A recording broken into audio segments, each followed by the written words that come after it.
কোশ্চেনে বলেছে একটি আয়তক্ষেত্রাকার মাঠের পরিসীমা 20 সেমি এবং ক্ষেত্রফল 24 বর্গ সেমি হলে মাঠটির দৈর্ঘ্য ও প্রস্থের পার্থক্য কত সেমি? পার্থক্য মানে বিয়োগফল কত সেমি? তোমরা মনে রাখবে কোশ্চেনে যদি আয়তক্ষেত্রের পরিসীমা বলে দেওয়া থাকে তো সেই পরিসীমার অর্ধেক করলে অথবা পরিসীমাকে 2 দিয়ে ভাগ করলে সেইটা হয়ে যায় আয়তক্ষেত্রের দৈর্ঘ্য ও প্রস্থের যোগফল। ঠিক আছে, তো এখানে পরিসীমা কত বলেছে কোশ্চেনে? 20 বলেছে। তো 20-র অর্ধেক যদি করি অথবা 20-কে যদি 2 দিয়ে ভাগ করি তাহলে কত হয়? 10 হয়। তাহলে আমরা বুঝতে পারলাম আয়তক্ষেত্রের দৈর্ঘ্য ও প্রস্থের যোগফল হচ্ছে 10 সেমি। আচ্ছা, এরপর কোশ্চেনে বলেছে আয়তক্ষেত্রটির ক্ষেত্রফল বলে দিয়েছে কত? 24 বর্গ সেমি।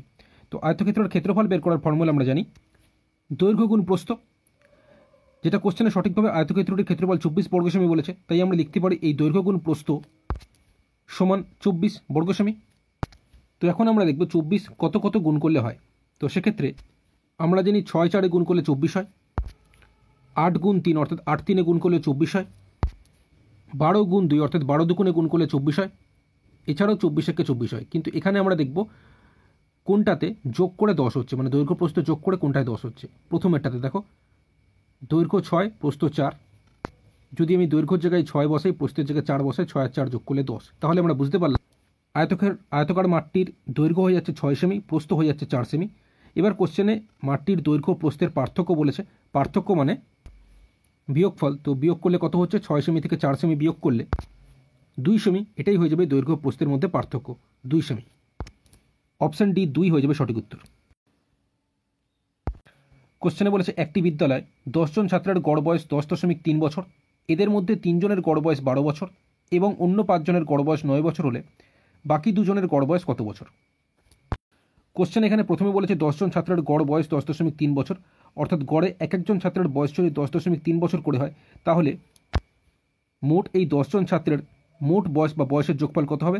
এই 10.3-এর সাথে 10 আমি গুণ করলে পেয়ে যাব।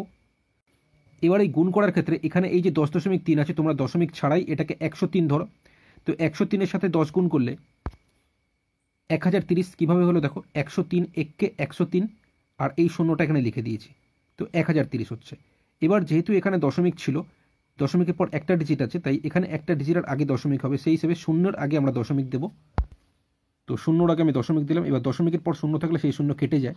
তাহলে বিদ্যালয় এই 10 জন ছাত্রের মোট বয়স বা বয়সের যোগফল আমরা পেলাম কত? 103 বছর। এবার এই 10 জনের মধ্যে 3 জনের গড় বয়স বলে দিয়েছে 12 বছর, অর্থাৎ গড়ে এক একজনের বয়স 12 বছর করে হলে 3 জনের মোট বয়স বা বয়সের যোগফল কত হবে? 12 গুণ 3 সমান 36 বছর। এবং দিয়ে কোশ্চেনে বলেছে অন্য 5 জনের গড় বয়স 9 বছর, অর্থাৎ গড়ে এক একজনের বয়স 9 বছর করে হলে এই 5 জনের মোট বয়স বা বয়সের যোগফল হবে 9 গুণ 5 সমান 45 বছর। এখান থেকে একটা জিনিস আমরা বুঝতে পারলাম, কোশ্চেনে যদি গড় দেওয়া থাকে, আমাদের যদি মানে গড় বয়স যদি দেওয়া থাকে, আমাদের সেখান থেকে মোট বয়স বের করতে হয়। তো আমরা কি করব? গুণ করব। দেখো 10 জন ছাত্রের গড় বয়স বলে দিয়েছিল, আমরা মোট বয়স বার করেছি, গুণ করেছি। এই 10 জনের মধ্যে 3 জনের গড় বয়স 12 বছর বলে দিয়েছে, আমরা মোট বয়স বার করেছি, গুণ করেছি। অন্য 5 জনের গড় বয়স 9 বছর বলে দিয়েছে, আমরা মোট বয়স বার করেছি, গুণ করেছি। ঠিক আছে। আচ্ছা, কোশ্চেনে এই 10 জন ছাত্রের মধ্যে 3 জন এবং অন্য 5 জন মিলে টোটাল হচ্ছে 3 আর 5 যোগ করলে 8 জন। তো এই 8 জনের মোট বয়স বা বয়সের যোগফল হবে, এখানে 36-এর সাথে 45 যোগ করব, যোগ করলে 81 বছর। তাহলে কোশ্চেন থেকে 10 জন ছাত্রের মোট বয়স আমরা পেয়েছিলাম 103 বছর। এই 10 জনের মধ্যে 8 জনের মোট বয়স আমরা কোশ্চেন থেকে পেলাম কত? 81 বছর।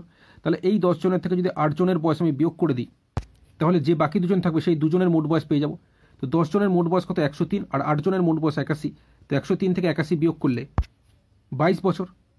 তো কোশ্চেনে আমাদের এই বাকি 2 জনের মোট বয়স জানতে চাইনি, জানতে চাইছে গড় বয়স কত বছর। এবার আমি তোমাদের কি বলেছিলাম, গড় বয়স থেকে মোট বয়স বের করতে হলে গুণ করতে হয়। উল্টো দিক দিয়ে যদি আমরা দেখি, আমাদের যদি মোট বয়স জানা থাকে, গড় বয়স বের করতে হয়, তাহলে আমরা গুণ করব না, তখন ভাগ করব। ঠিক আছে। তাই এখানে 22-কে 2 দিয়ে ভাগ করব। 22-কে 2 দিয়ে ভাগ করলে অথবা কাটাকুটি করলে 11 বছর হয়, অর্থাৎ গড়ে এই 2 জনের প্রত্যেকের বয়স হচ্ছে 11 বছর। এই 11 আছে অপশান এতে, তাই অপশান এ হয়ে যাবে সঠিক উত্তর।